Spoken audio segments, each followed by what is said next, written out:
And I want you to say these affirmations. I am pain-free. I am pain-free. I am positive. I am positive. Happy. Happy. Healthy. Healthy. Confident and successful. Confident and successful. Okay, now I want you now to close your mouth, and I want you to produce in your mouth saliva. So close your lips, and I want you to produce, by moving your tongue or whatever you do, I want you to produce saliva in your mouth. Really build up some saliva in your mouth. And because you've got saliva in your mouth and your mouth is closed, I want you to think. And as you think, I want you to imagine that you're seeing these words on a blackboard, white chalk. And what you're going to say to yourself in your mind and see on that blackboard in white chalk is, I am psychologically anaesthetized. I am psychologically anaesthetized. I am psychologically anaesthetized. And while you're there in your mind with a mouthful of saliva, a moist mouth, say in your mind, I am pain-free. I am pain-free. I am pain-free. Now say, I am positive, happy, healthy, confident and successful. And feel those words. And now repeat, I am psychologically anaesthetized. Psychologically anaesthetized. Now you can swallow and accept those suggestions, accept all suggestions that have been communicated to every level of your body and mind, and you've accepted them on every level of your body and mind. So now as an automatic reflex action, you'll act upon them on every level of your body and mind. And when you know you've done that, you can open your eyes and know how good you feel.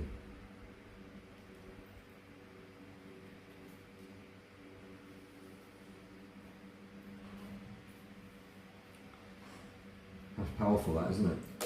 It is. Do you want some water or something? I'll just have some more tea, thank you. Let me just tell you the relationship in what we've done, because I've reinforced some stuff, and the basics of what I want you to do today is the affirmation programming, which I'll explain to you in a moment. But we've added to it a reinforcement of the beach and the breathing to make you feel amazing. How do you feel? I feel good. Yeah, thank you. When you go into fight and flight, how's your neck? Better than what it was. Yeah. Yeah. Loose. Loose. Relax. Yeah. Good. Excellent. That will just continue now. Fantastic. Now, when you go into fight and flight, fear or pain,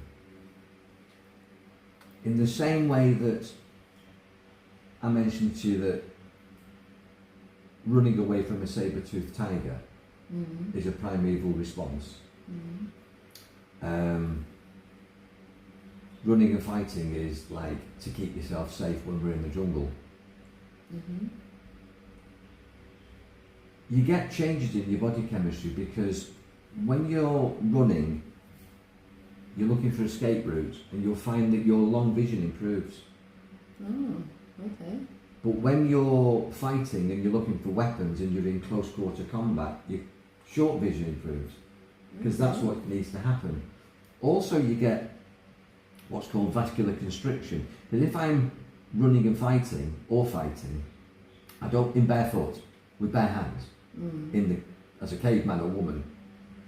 If I cut myself, my feet running or my hands fighting, I don't want to bleed to death. So it shuts off blood to the capillaries in my hands and feet.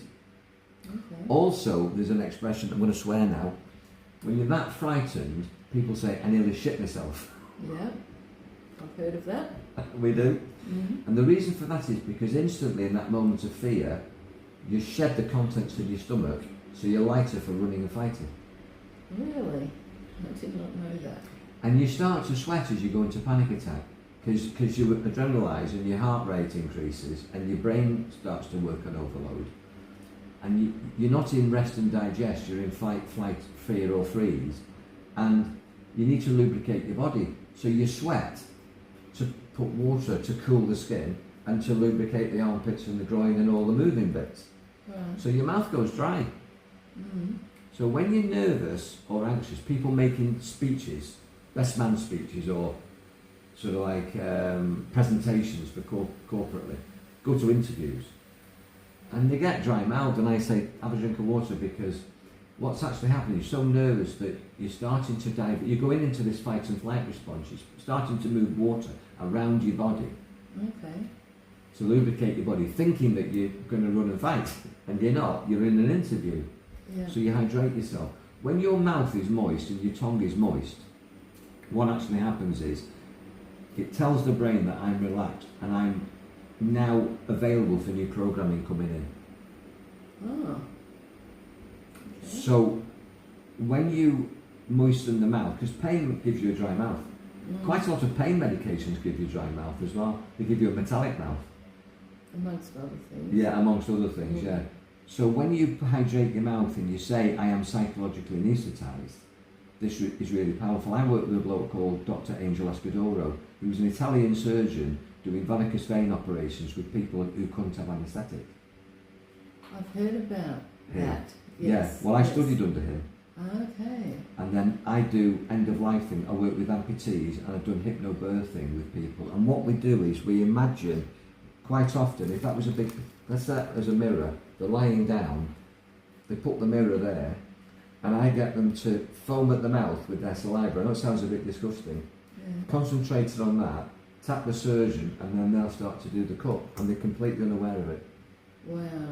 That Psychological blows my anaesthesia. mind. Yeah. Better than a pain block, it's a mental block. Okay. That's what we've just experienced for you. Wow. Could you see your hand?